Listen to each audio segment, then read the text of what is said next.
The seated 90-90, sometimes called windshield wipers, is pretty simple. This is a hip mobility exercise.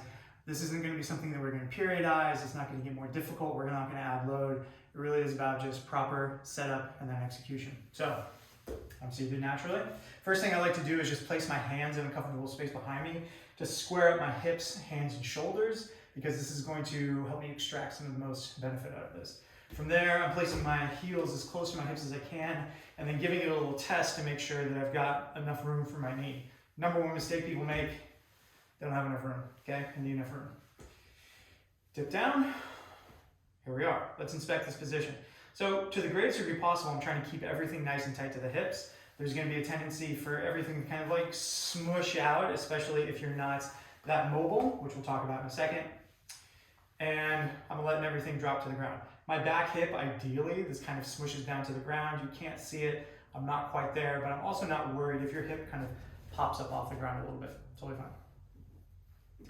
While I'm down in this position, just looking for points of contact, and then without moving anything except my hips, I swivel to the other side. So my heels stay in place, my hands stay in place, and I'll demonstrate these areas here in a second. And I go to the other side. And I can feel right off the bat that my left hip is tighter than my right in this position, which I happen to know is the case for me. And so this is identifying some of that, but then also giving me just the basics to move through this, okay? So in terms of all of these faults, which I know I'm not supposed to tell people what not to do, but all of these things jump out invariably, is too much movement.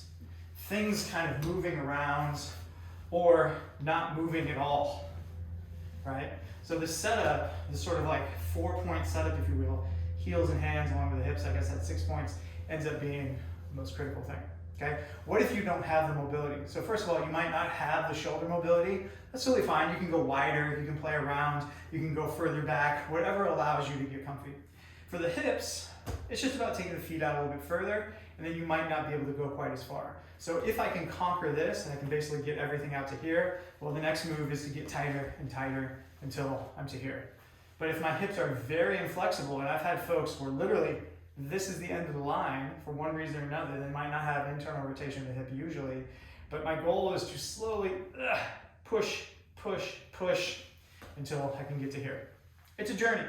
If you're being programmed this, chances are this is going to be a daily driver, a warm-up movement, and so your opportunity is just to slowly sink in, slowly make things a little bit better until you get all the way down to the ground and the hips are doing what they need to do.